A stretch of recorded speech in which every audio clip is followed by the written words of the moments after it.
ఒకసారి గర్భం వస్తే చాలు ఇక తర్వాత అంతా సజావుగా సాగిపోతుందని మనలో చాలా మంది అనుకుంటారు. ఇందులో కొంత నిజం లేకపోలేదు. కానీ గర్భం విషయంలో అన్నిసార్లు పరిస్థితులు ఒకేలా ఉండవు. గర్భం పోవటం, గర్భం నిలబడకపోవటం అన్నది చాలా మందికి అనుభవమే. అబార్షన్ రూపంలో అర్ధాంతరంగా గర్భం పోవటం అన్నది కాబోయే అమ్మకు మానసికంగా తీవ్రమైన వేదనను తెచ్చిపెడుతుంది. గర్భస్రావం అవటానికి వెనుక కారణాలు, తర్వాతి గర్భాన్ని కాపాడుకోవడానికి తీసుకోవాల్సిన జాగ్రత్తల గురించి ఇప్పుడు తెలుసుకుందాం.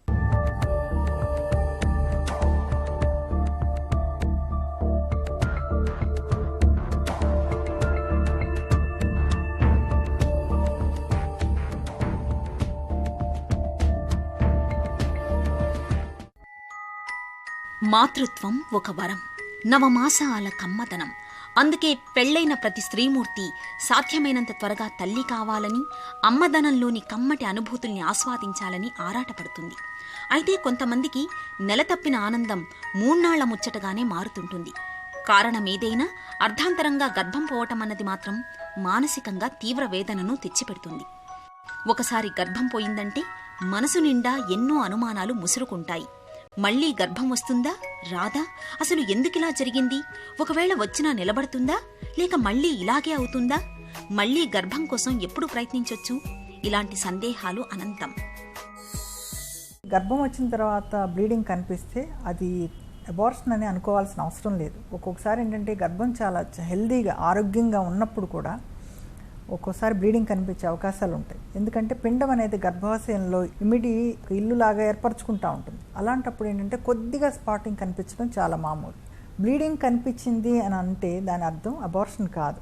ఒకసారి డాక్టర్ దగ్గరికి వచ్చి తప్పనిసరిగా పరీక్ష చేయించుకోవాలి. అప్పుడే నిర్ధారించుకోవాలి అదే ఎలా ఉంది, పిండం అంతే ఆరోగ్యంగా ఉందా లేదా అన్న విషయం మాత్రం డాక్టర్ చెక్ చేసి చెప్తారు. ఏదన్నా కాంప్లికేషన్ వస్తే అంటే కడుపులో నొప్పి వచ్చినా కానీ లేకపోతే బ్లీడింగ్ వస్తే కనుక యాజ్ ఎర్లీ యాజ్ పాసిబుల్ ఎంత త్వరగా అయితే అంత త్వరగా స్కాన్ చేయించుకోవాలి. మిస్ క్యారేజ్ అంటే ఏంటంటే అండి, గర్భం వస్తుంది కానీ ఏంటంటే ఆ పిండంలో ఏంటంటే హార్ట్ పల్సేషన్స్ కనిపించకుండా ఏంటంటే అది పెరుగుదల ఆగిపోతుంది. వాళ్ళకేంటంటే గర్భం ఉందని అనుకుంటూ ఉంటారు, ఇంటి దగ్గర యూరిన్ టెస్ట్ చేసుకుంటారు, ఈ 2 లైన్స్ వస్తాయి, ప్రెగ్నెన్సీ ఉందని అనుకుంటూ ఉంటారు. కాకపోతే పిండం ఎదుగుదల మాత్రం ఉండదన్నమాట. పిండం ఎదుగుదల లేకపోతే తర్వాత ఎప్పుడో ఒకసారి స్పాటింగ్తో వస్తారు. మాకు 4వ నెల అండి అంటారు, కానీ పిండం ఎదుగుదల మాత్రం ఏ 2వ నెలలోనూ ఆగిపోయి ఉంటుంది. దాన్ని మిస్ క్యారేజ్ అంటారు. ఒక్కొక్కసారి అయితే ప్రకృతే దాన్ని ఎప్పుడైతే పిండం హార్ట్ ఆగిపోయిందో దాన్ని బయటికి పంపించి ఏర్పాటు చేస్తూ ఉంటుంది. ఒక్కోసారి అది లోపలే ఉండిపోతుంది అనమాట. అలాంటప్పుడు ఏంటంటే తప్పనిసరిగా అలాంటి పిండాన్ని బయటికి పంపించే ప్రయత్నం చేయాలి.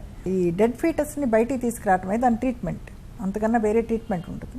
ఒక్కొక్కసారి రాకుండా ఏంటంటే ఎక్కువ బ్లీడింగ్ అవుతూ ఉంటుంది. అలాంటప్పుడు మేము కూడా సహాయం చేయాల్సి వస్తుంది పేషెంట్. ఇంటి దగ్గర గర్భస్రావం అయింది కదా అంతా బాగానే ఉందని అనుకోవచ్చు, కానీ ఒక్కొక్కసారి ఏంటంటే పిండం యొక్క కొన్ని పార్ట్స్ లోపలే ఉండిపోవటం, మొత్తం బయటికి రాకపోవటం అలాంటివి జరుగుతూ ఉంటుంది.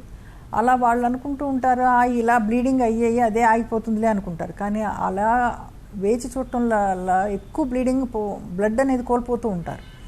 ఆ పిండం యొక్క కొన్ని పార్ట్స్ లోపలే ఉండటం వల్ల అది ఇన్ఫెక్షన్ కూడా దారితీసే అవకాశం ఉంటుంది. అందుకని ఇంటి దగ్గర గర్భస్రావం అయినా కానీ ఒకసారి హాస్పిటల్కి వచ్చి అది పూర్తి అయిపోయింది అని నిర్ధారించుకోవడం చాలా అవసరం.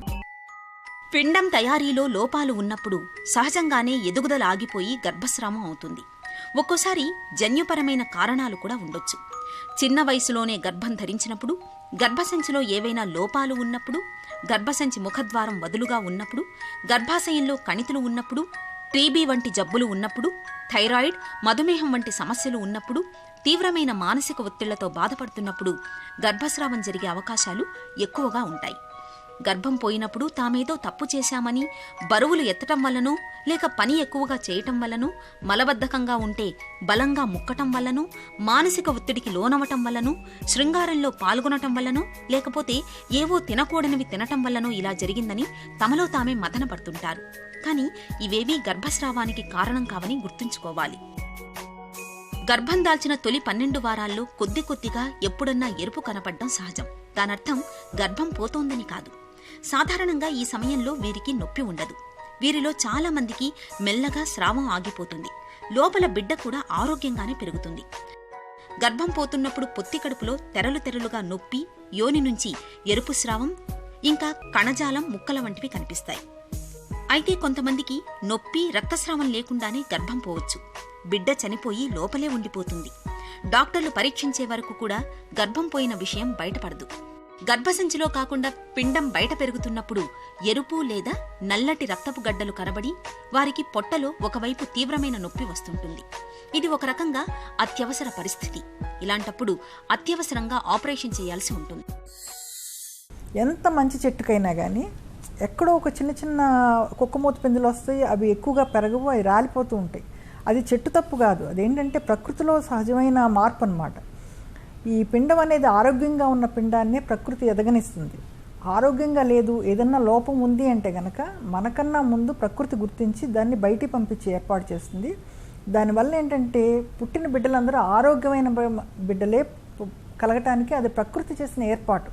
అంతేగాని ఈ అమ్మాయి చేసిన నేరము లేకపోతే ఏదో అవసరమైంది తినకపోవడం వల్ల చేసిన దానివల్ల అబార్షన్ అవుతుందని అనుకోవటానికి లేదు. అది జస్ట్ అపోహ అన్నమాట. ఏదైనా జన్యుపరమైన కారణాలు ఉండటం వల్ల ఎక్కువగా ఈ అబార్షన్ సంభవిస్తూ ఉంటాయండి.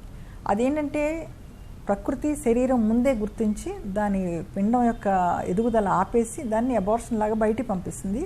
అది మనకేంటంటే సరిగ్గా ఆలోచిస్తే అది మనకు మంచి చేస్తున్నట్లు లెక్క. ఒకసారి అయిన తర్వాత ఏంటంటే రెండోసారి అవటము, మూడు సార్లు సక్సెసివ్గా అనమాట. అబార్షన్లు అయిన వాళ్ళని మాత్రం వాళ్ళకి ప్రత్యేకమైన చికిత్స అనేది ఇవ్వటానికి చూస్తాం అనమాట. ఏ కారణాల వల్ల వీళ్ళకి రిపీటెడ్గా అబార్షన్స్ అవుతున్నాయని కొన్ని పలు రకాల టెస్టులు ఉన్నాయన్నమాట. ఆ టెస్టులు చేసి వాళ్ళకి ఏదైనా ప్రాబ్లం ఉందని తెలిస్తే కనుక దానికి ట్రీట్మెంట్ ఇవ్వటం వల్ల మేము మళ్ళీ రిపీటెడ్గా అబార్షన్స్ కాకుండా చూడటానికి చాలా అవకాశం ఉంది. ఒకసారి అయిన వాళ్ళకి ఏంటంటే అండి మళ్ళీ జనరల్గా మనం ఏదన్నా జాగ్రత్తలు తీసుకుంటే రాకుండా ఆగిపోవడం అనేది ఏమీ ఉండదు. వాళ్ళు ఒకవేళ అధిక బరువు ఉంటే కనుక తగ్గటానికి ప్రయత్నించమని చెప్తాము. తర్వాత ఏమో ఫోలిక్ యాసిడ్ ట్యాబ్లెట్ ఇవ్వటం వల్ల అది కూడా గర్భం కావాలి అనుకునే స్త్రీలని వాడమని చెప్తూ ఉంటాం. కనీసం 3 నెలల ముందు నుంచి. వచ్చిన తర్వాత కూడా ఒక 3 నెలల పాటు ఫోలిక్ యాసిడ్ తీసుకోమని చెప్తూ ఉంటాం. గర్భం పోయినట్లు తెలియగానే కాస్త బాధగా, వెలితిగా అనిపించడం సహజం. గర్భం కావాలనుకున్నది కాకపోయినా అది పోయిందని తెలిసినప్పుడు ఎంతో కొంత వేదనగా అనిపించొచ్చు. మళ్లీ గర్భం కావాలనుకున్నప్పుడు కనీసం ఒక ఋతుచక్రమన్నా సాధారణంగా వచ్చి వెళ్లే వరకు ఆగటం మంచిది. ఈ సమయంలో గర్భనిరోధకాలు వాడుకోవచ్చు. గర్భం పోతే వెంటనే రక్తం గ్రూప్ ఏమిటో చూపించుకోవాలి. ఒకవేళ గర్భిణిది నెగటివ్ గ్రూప్ అయితే గర్భం పోగానే యాంటీ-డి ఇంజెక్షన్ తీసుకోవడం అవసరం. ఒకసారి గర్భం పోయిందనగానే దిగులు పడాల్సిన పని లేదు. గర్భం పోయిన తర్వాత సహజంగా ఒక ఋతుచక్రం అయ్యే వరకు ఆగి ఆ తర్వాత మళ్లీ గర్భం కోసం ప్రయత్నించవచ్చు. గర్భం వచ్చి 2 కంటే ఎక్కువసార్లు పోతే మాత్రం వైద్యులను సంప్రదించాలి.